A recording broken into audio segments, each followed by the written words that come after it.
نحمده ونصلي على رسوله الکریم اما بعد بسم اللہ الرحمن الرحیم۔ عابد اور شیطان کا واقعہ بیان کیا جاتا ہے کہ ایک عابد نے دیکھا کہ بنی اسرائیل کے کچھ لوگ ایک درخت کی پوجا کرتے، اسے یہ دیکھ کر بے حد غصہ آیا، وہ گھر گیا اور اس نے کلہاڑا اٹھایا اور درخت کٹنے کے لیے چل پڑا۔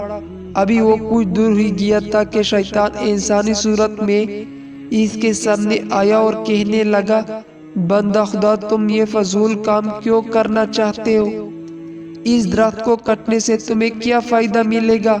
عابد کو اس کی بات پر سخت ناگوار گزری، دونوں میں بحث اس قدر بڑھی کہ آخرکار دونوں گتم گدا ہو گئے۔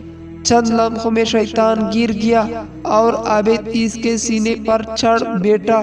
شیطان نے جب اپنی شکست دیکھی تو کہنے لگا، ہم دونوں آپس میں سمجھوتا بھی کر سکتے، تم اس درخت کو نہ کٹو، اس کے بدلے میں تمہیں وعدہ کرتا ہوں کہ روزانہ 2 دینار تمہیں دیا کروں گا اور وہ دینار روزانہ تمہارے سرہانے کے نیچے مل جائیں گے، ان سے اپنی ضروریات پوری کرنا اور غریبوں کی مدد بھی کرنا۔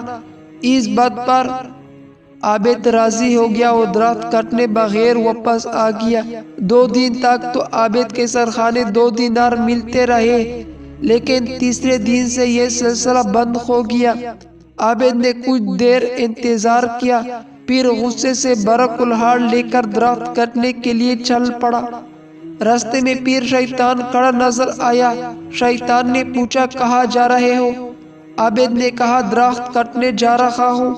شیطان نے کہا، میں تمہیں ہرگز درخت کٹنے نہیں دوں گا۔ وہ دونوں ایک بار پھر گتم گدا ہو گئے، لیکن اس بار شیطان نے عابد شاہد کو چھت کر دیا اور اس کے سینے پر چڑھ گیا اور کہا، اگر تو نے درخت کٹنے کی سوچا بھی تو میں تجھے جان سے مار دوں گا۔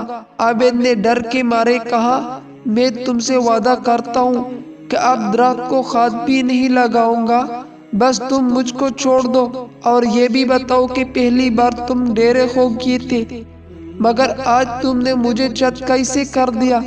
شیطان نے کہا، پہلی بار تم نے خدا کے لیے درخت کٹنے جا رہے تھے، اس لیے میں ڈیرا ہو گیا تھا، کیونکہ میرا بس ان لوگوں پر نہیں چلتا جو خلوص دل سے اللہ کے لیے عمل کرتے، مگر اس مرتبہ تمہیں اللہ کے لیے نہیں نکلے، بلکہ اس دفعہ تمہارا سارا غصہ اس لیے تھا کہ تمہیں دینار ملنا بند ہو گئے تھے، اس لیے تم ہار گئے اور میں جیت گیا۔